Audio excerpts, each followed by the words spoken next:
What's going on, y'all? My name is Brian Sanchez, and welcome to Living the Magic.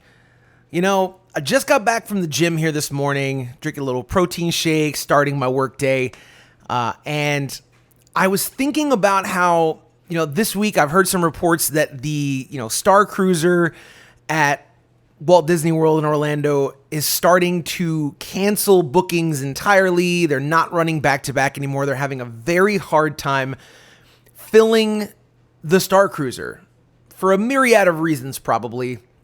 Not the least of which is because it costs about $5,000 for two people to have a 2-day experience. It's definitely out of the price point of a lot of folks. But I think it's a little bit deeper than that. And so I was, just kind of thinking about like how we could make it better and how we could save the Starcruiser, because I do think it's a fantastic idea. I think it would be really, really cool if we can get it sorted out. But yeah, I was just kind of sitting here thinking about it. And if you're watching on YouTube, you can see one of the monitors here on my desk is a vertical monitor. And it is a picture of Mando and Grogu. And I looked at it and I remembered the episode last night. Episode 3 of Season 3 dropped last night. We watched it. It was really dope.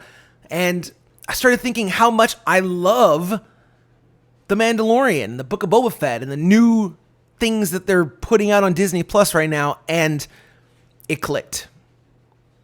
Disney. I know you're not listening because nobody listens to this podcast. Let's be real. But for the 7 people that are possibly going to watch this, one of which is probably my mom. Thanks, Mom. This right here, I think, is how you save the Starcruiser. Mando and Grogu. I'm going to put a picture up, a better image up on the screen if you're watching. This is the image that is my desktop image for my vertical monitor. It's a picture of Mando holding Grogu, jumping through the air, blaster wielding. It is fantastic. And I think this is how you save the Starcruiser.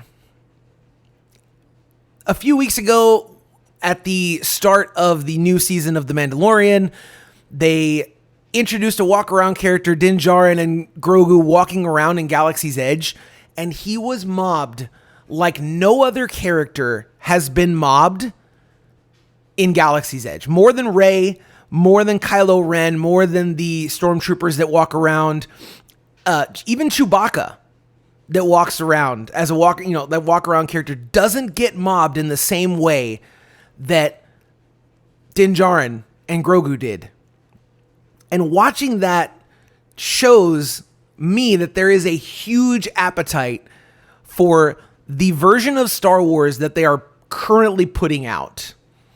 And now, a lot of people, myself included, were very optimistic when Galaxy's Edge was first introduced and it was going to be part of the sequel trilogy, the Kylo Ren and Rey and Finn and Poe Dameron. And I am not one of those people that hates that series of films. They're not my favorite Star Wars films, but I think they are good Star Wars films, and I'm glad that we got them. And to an extent, they are responsible for us getting Galaxy's Edge the way that it is. But as Disney has clearly started to move away from the fully connected timeline and storyline of what Galaxy's Edge was supposed to be, with like fully interactive, attractions that were supposed to kind of like tie into a story that you were playing out the entire time, the timeline seems to be breaking a little bit. And on the one hand, it makes me a little sad. On the other hand, I think it's probably okay, because this is how you fix your Galactic Starcruiser problem. As much as I like the sequel trilogy, I think a bigger problem with the Starcruiser is that it takes place during the sequel trilogy that is not as beloved as other Star Wars films or series. It's no surprise that The Mandalorian has become way more popular, I think, than any of the sequel films have ever been. So lean into it. And I understand it would cost a lot of money. You'd have to shut it down for a while, but you're already having to cancel bookings anyway. So I think it's time to punt on the First Order and Rey and Kylo Ren characters. As much as I love those characters, I do love Poe Dameron. I think is a fantastic character, and Finn never got his due in those films.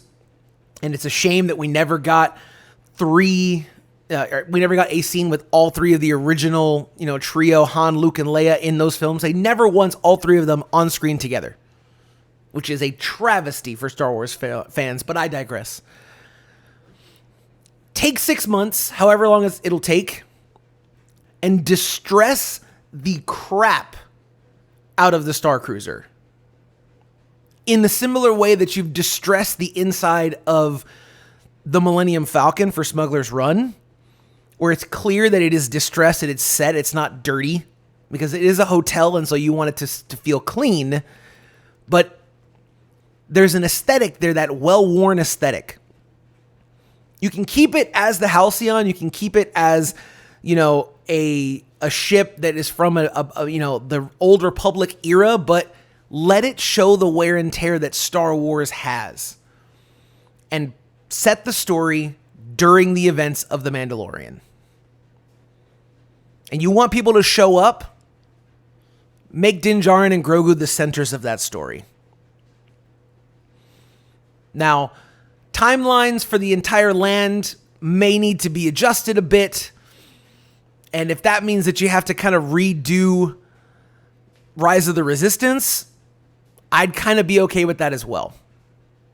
Because as cool as Rise of the Resistance is, and it is amazing, it is, in my opinion, the best theme park attraction anywhere. Story, technologically, all of that. But the characters that we are resonating with at this point, it's clear and obvious it's not Rey and Kylo Ren and Poe Dameron and them. It is Din Djarin. It is Bo-Katan. It is Grogu. It is Ahsoka Tano. And so what if, instead of trying to connect these to a specific film in the middle of a time point in the franchise, you're clearly doing your own kind of timeline thing here for this area, so let's just lean into it. And let's retheme Rise of Resistance as well. Instead of Rey sending you on a mission to a secret rebel base, what if that projection in that first pre-show room was Ahsoka Tano sending you on a mission to help smuggle Din Djarin and Grogu out of town? Because Moff Gideon and the remaining Imperials are onto him that they're in town and they're closing in. And you come out of that pre-show and you go get on that shuttle, and instead of the shuttle that we have there, there's a Razor Crest, which is Din Djarin's first ship from the show. And we're going to ride on the Razor Crest, and then Din Djarin's new N1 Naboo starfighter is where that X-Wing is now, where Poe Dameron's X-Wing is now. And then instead of Kylo Ren's Star Destroyer intercepting us, it's Moff Gideon's Star Destroyer. And the events of the ride essentially play out the way that they currently do. But don't give me First Order Stormtroopers, give me original trilogy Stormtroopers. And when we get on that Star Destroyer, make it look like an original series Star Destroyer. I think you want to ignite the passion that I think Disney was really hoping for with the Starcruiser. Set it during this time and watch what happens. And now, if you're going to have walk-around characters with Din Djarin and Grogu in the land, throughout this whole process, you got to give some special offerings on the Starcruiser. Because, you want to keep it at a premium. It is a, very specific and niche kind of thing. And so what if everyone that went on the Starcruiser, instead of having to choose your own story and only getting to experience some of it, what if everyone had their own itinerary that brought them through all of the experiences that you could do on that ship? And everyone got a chance to hold a lightsaber. Everyone got a chance to do the bridge training. And everyone got a chance to meet a special character of Luke Skywalker. I personally think that if I was able to meet Luke Skywalker and Grogu and Din Djarin in a smaller, more intimate, highly themed meet and greet, while also guaranteeing me the ability to try interesting foods, get to do the lightsaber training, get to do the bridge training, all of those things, I think I'd be way more likely to spend the $5,000 for me and my wife to do the Galactic Starcruiser than I am now. And I've never done the Starcruiser. I still want to do it, even as it is right now. I do really want to do it, and hopefully we'll get the chance to do it one day. But you want to make me actually start saving for it and planning and booking that? Give me Grogu, give me Din Djarin, give me Ahsoka Tano, and give me Luke Skywalker, the Jedi hero of my childhood. That final scene at the end of season 2 when Luke Skywalker shows up. Oh yeah, spoilers if you haven't seen, but it's like over a year old at this point. I feel like everybody's seen it. It blew my mind, and it took me back to being 6-7 years old and watching Star Wars for the first time when I was, a kid, and my imagination ran wild with that. I truly think that if you want to save the Starcruiser in its current form and not have to resort to just having it be a generally themed Star Wars hotel that people can kind of come in and out of, and, which kind of seems like it's where it's going, I think it's time to punt on the First Order and Rey and them, which makes me sad because, again, I do like those characters. I do like those films. There are a lot of really good things in that film that I really do like and I enjoy.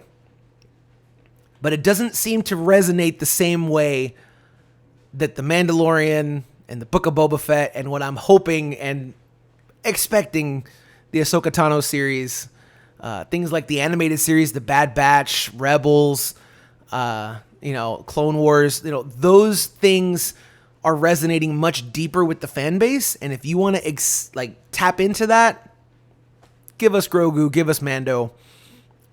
And I think it might be time to kind of rethink the timeline in Galaxy's Edge. And if you want to make them their own little pocket universe, the way that, Toy Story Land is not specifically set in any, one Toy Story film. No one ever showed Andy playing in the backyard with his toys like that. But it works. It works absolutely perfectly.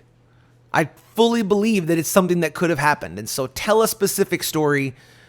Give us those things that connect us to the stories and the characters that we love. So that's my opinion. I think that's how you fix the Galactic Starcruiser. What do y'all think? If you are watching this on YouTube, let me know in the comments. If you're listening on Apple Podcasts and Spotify, you can head over to YouTube or signalpointmedia.com/livingthemagic. There's a comment section there, or you can get at me on Twitter. I am at your Primo Brian. Links in the description to my Twitter feed. Tell me how much of an idiot I am. Tell me how much you hate it. Tell me how much you love it.